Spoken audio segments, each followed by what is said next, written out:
Welcome to English Practice Every Day.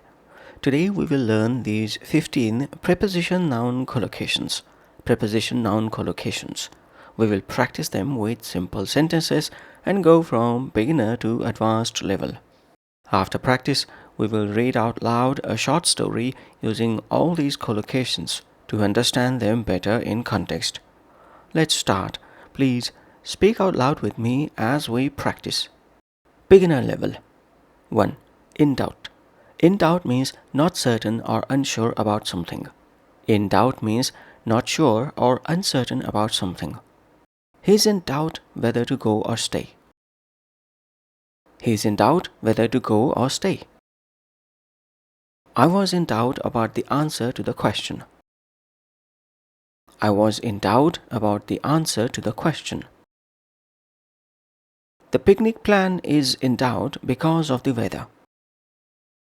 The picnic plan is in doubt because of the weather. Kate looked in doubt after hearing the strange news. Kate looked in doubt after hearing the strange news. 2. For good. For good means permanently or forever. For good means permanently or forever. I quit smoking for good. I quit smoking for good. The shop closed down for good. The shop closed down for good. They moved to Canada for good last year. They moved to Canada for good last year. She left the job for good after the argument.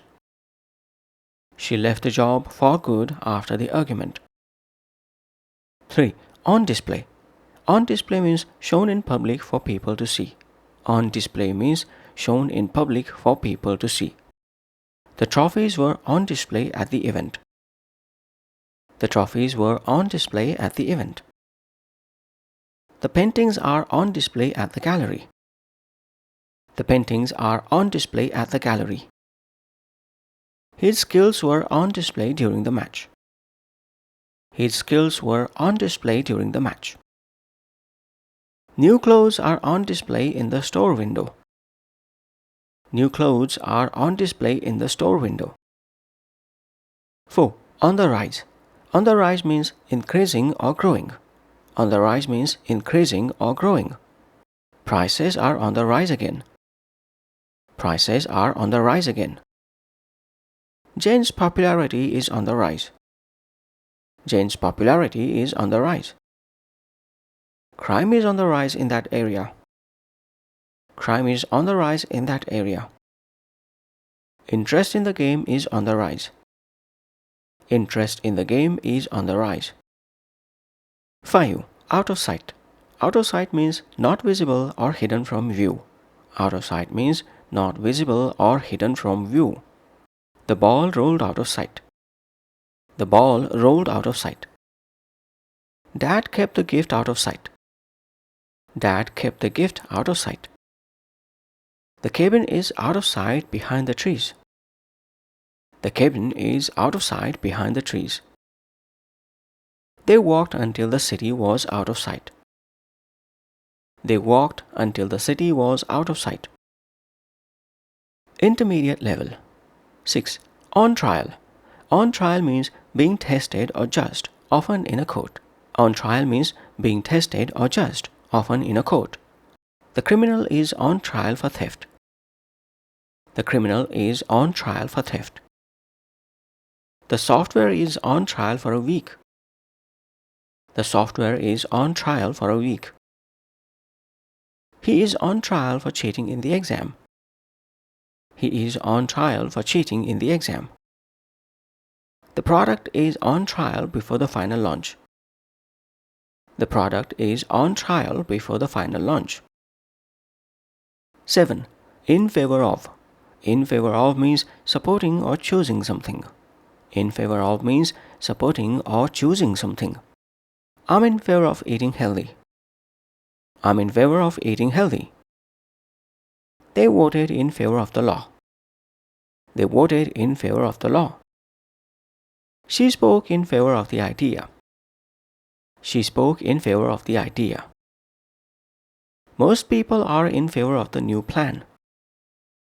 Most people are in favor of the new plan. 8. In response to. In response to means as a reply or reaction to something. In response to means as a reply or reaction to something. We laughed in response to the joke. We laughed in response to the joke. She nodded in response to the question. She nodded in response to the question. They acted quickly in response to the emergency. They acted quickly in response to the emergency. The company changed the rule in response to complaints. The company changed the rule in response to complaints. 9. Out of bounds. Out of bounds means not allowed or beyond limits. Out of bounds means not allowed or beyond limits. The lab is out of bounds without permission. The lab is out of bounds without permission. The players were warned not to go out of bounds. The players were warned not to go out of bounds. That question is out of bounds during the interview. That question is out of bounds during the interview. The hiking trail beyond the fence is out of bounds for visitors. The hiking trail beyond the fence is out of bounds for visitors. 10. Under the impression. Under the impression means believing something that might not be true. Under the impression means believing something that might not be true. We were under the impression it was free. We were under the impression it was free. Tim is under the impression he passed the test.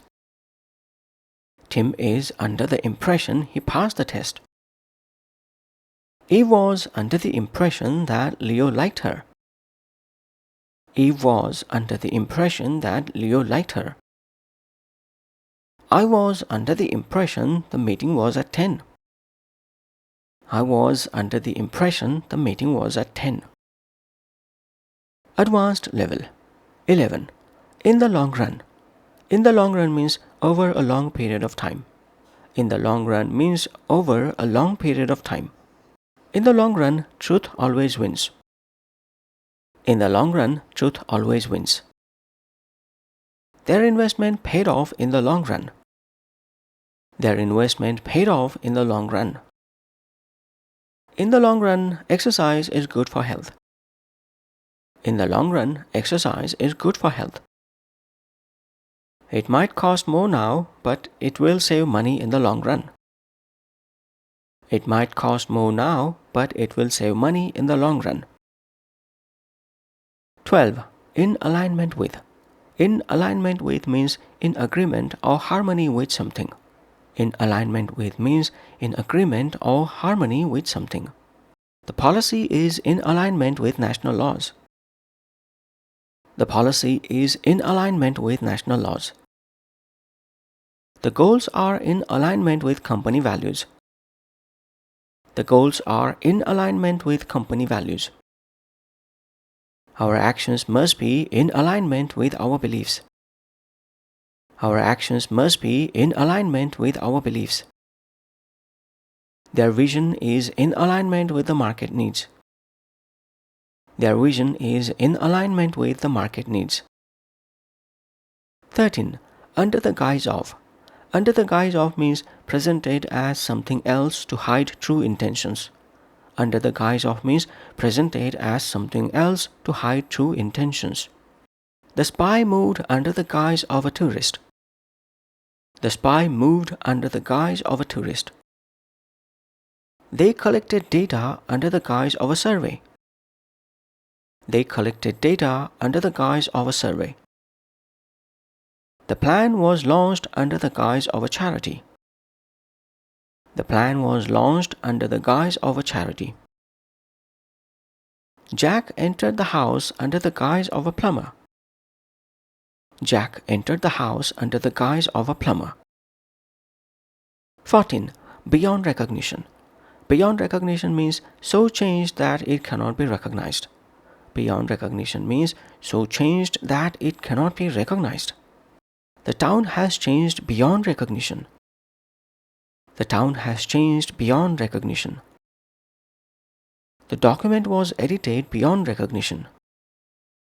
The document was edited beyond recognition. The house was renovated beyond recognition.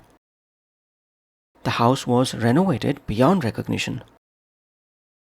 Joe was injured beyond recognition in the accident. Joe was injured beyond recognition in the accident. 15. Under the auspices of. Under the auspices of means supported or guided by someone or something, often an organization.